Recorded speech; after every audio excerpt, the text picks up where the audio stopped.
Welcome, my friends, to a place where we share inspiration and positivity. Welcome, welcome, welcome. We're thrilled to have you here as we tackle Lyndall Shope-Mafole. Lyndall Fanisa Shope-Mafole, born 1957 or 1958, is a South African politician and former civil servant who was the General Secretary of the Congress of the People (COPE) from 2014 to 2019. She led COPE's caucus in the Gauteng Provincial Legislature from 2009 until 2014, when she failed to gain re-election. Born into the African National Congress (ANC) to anti-apartheid stalwarts Mark and Gertude Shope, Shope-Mafole was raised and educated in exile during apartheid. She was briefly a member of the ANC's National Executive Committee from December 2007 until October 2008, when she resigned to become a founding member of COPE. Before joining the provincial legislature, Shope-Mafole had a high-profile career in telecommunications policy and governance, most proximately as Director General in the Department of Communications from 2004 to 2009. Let's now zoom in on early life and uncover the hidden gems that lie within. Shope-Mafole was born in 1957 or 1958 in Johannesburg in the former Transvaal. Her parents are Mark Shope and Gertude Shope, both stalwarts of the anti-apartheid movement and African National Congress (ANC).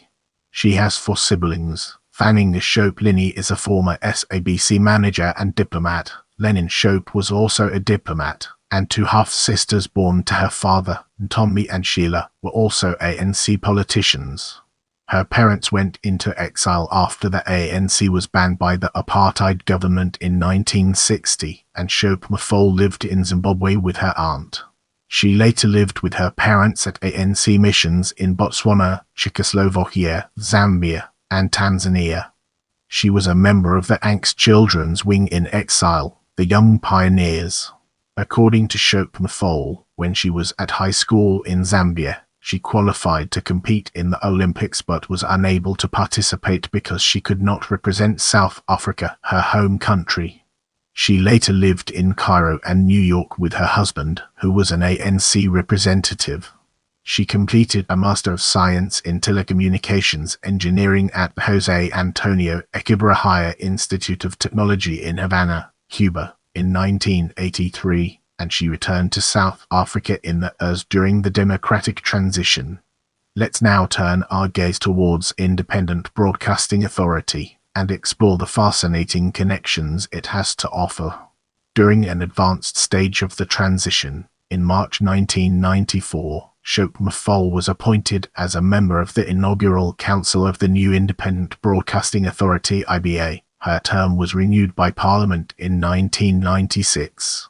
In that capacity, she represented South Africa at the International Telecommunications Union (ITU) in Geneva. The Mail and Guardian said that, despite being an ordinary councillor, she was considered almost as powerful as IBA's chairs. However, in 1997, Shope-Mafole was named by the Auditor General in a report leaked to the press in May as one of the councillors who used IBA credit cards to purchase private luxuries. Shope-Mafole said that private use of the cards was authorized in terms of IBA policy provided that the councillors eventually repaid the money. Although she and the other councillors initially held a press conference at which they said they would not resign, they were forced to do so later in 1997 after facing heavy criticism from Parliament's Standing Committee on Public Accounts. Without further ado, let's move on to the topic of communications policy. After leaving IBA, Shope-Mafole was appointed as an advisor to J. Naidoo, then the Minister of Communications. In February 1999, she was appointed as South Africa's permanent representative to the ITU in Geneva, formerly a diplomatic posting with close ties to Naidoo's ministry. Naidoo was succeeded by Ivy Matsep-Kasaburi after the 1999 general election, and Shope-Mafole was described as a key unofficial advisor to Matsep-Kasaburi, in parallel with her official posting in Geneva. In subsequent years, she held various positions in communications policy and governance, including as the chairperson of President Thabo Mbeki's Presidential National Commission on Information Society and Development, chairperson of the ITU Council, and member of the United Nations Information and Communication Technologies Task Force. Let's transition to Communications DG and uncover its significance. On 15 September 2004, President Mbeki appointed Shope-Mafole as the Director General in the Department of Communications, still under the political leadership of Matsep Kasaburi. She remained in that position until February 2009. At the end of 2006, the Mail and Guardian gave her an E grade as Director General, saying that the department was having no real impact. Shope-Mafole said that she would give herself a C. As we transition to the next segment, let's unravel the mysteries surrounding defection from the ANC and gain a fresh perspective. During her tenure in the Department of Communications, Shope-Mafole remained active in the ANC.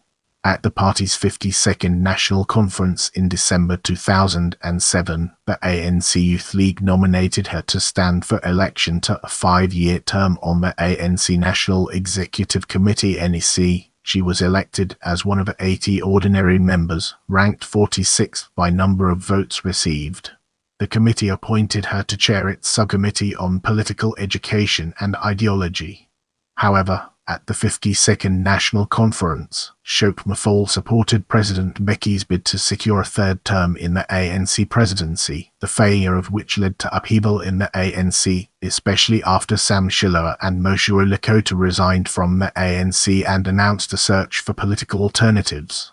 In late October 2008, Shope-Mafole announced that she would resign from the ANC and would be the opening speaker at the national convention called by Lekota and Shilowa. She was the second member of the ANC NEC to resign, after Charlotte Loeb. She explained that she was resigning not primarily because she was attracted to Shilowa and Lekota's alternative but because she found herself in the wrong company at the ANC. She said that she was particularly concerned about public statements by ANC Youth League leader Julius Malema and by the ANC's decision to fire President Mbeki and, before that, various provincial premiers. She said, "If I hadn't been in the ANC's National Executive Committee I might not have left, but being in the NEC made me part of the leadership and decisions that I have to take responsibility for." The National Convention, held in early November 2008, led ultimately to the formation of the Congress of the People (COPE), a new opposition party. When COPE was formally launched in December 2008, Shope was announced as the party's head of international relations. Shope-Mafole initially said that she would not resign from the Department of Communications. She said that she accepted that she had been given the job as a deployed cadre but argued that her contract with the state remained in place until September 2010. She said, "I will continue to implement government policy and just do political work the way other people play golf." However, on 5 February 2009, Matsep Kasaburi's office announced that Shope-Mafole would leave the department with immediate effect by mutual agreement. Without wasting any more time, let's jump into the fascinating world of provincial legislature. In the weeks after her resignation from the civil service, the Mail and Guardian reported that COP was considering Shope-Mafole as a possible candidate for election as Premier of the North West. Instead, at the end of February 2009, she was announced as its candidate for Premier of Gauteng. She was therefore ranked first on COPE's provincial party list for Gauteng and, in that year's general election, she won one of COPE's 6 seats in the Gauteng Provincial Legislature. Although she was not elected Premier, she served as leader of COPE's caucus in the legislature. She was authorized to take extended sick leave lasting over a year in 2012 and 2013. Her term in the legislature coincided with serious division in COPE, precipitated by rivalry between Lekota, COPE's president, and Shilowa, his deputy. Shope-Mafole was aligned to Lekota in the factional struggles that followed, and in February 2011 she was one of several senior COPE members whom Shilowa's faction purported to suspend from the party. By the time of the party's next National Elective Congress in January 2014, the rivalry had been settled in Lekota's favor by a court ruling, and Shope-Mafole was elected as National COPE General Secretary, a position she had held in an acting capacity since January 2012. Deidre Carter was elected as her deputy. As we enter this new phase, let's analyze later career from different angles and evaluate its significance. Shope-Mafole left the legislature after the 2014 general election, in which she was again COPE's top-ranked candidate for Gauteng, but in which COPE failed to win any seats in the Gauteng Provincial Legislature. In 2016, she was one of 27 former Director Generals who signed an open letter calling for a public inquiry to investigate allegations of state capture during the presidency of Jacob Zuma. At COPE's second National Elective Congress in January 2019, she was succeeded as General Secretary by Pepe Gnar. As we embark on the next leg of our journey, let's unpack the layers of personal life and business interests and examine its core elements. Shope-Mafole married Tebogo Mafole in the Urs. He died in South Africa in 1998. They had two sons, Gotso, who has cerebral palsy, and Sandil. In 2007, the Mail and Guardian reported that she was married to Henry Chaser, who worked at the New Partnership for Africa's Development.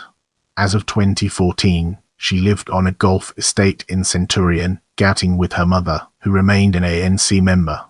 Upon joining the provincial legislature in 2009, Shope-Mafole declared a mammalian stake in Rentokil, a pest control company. Thanks for being a part of this amazing journey. I can't wait to bring you more exciting content.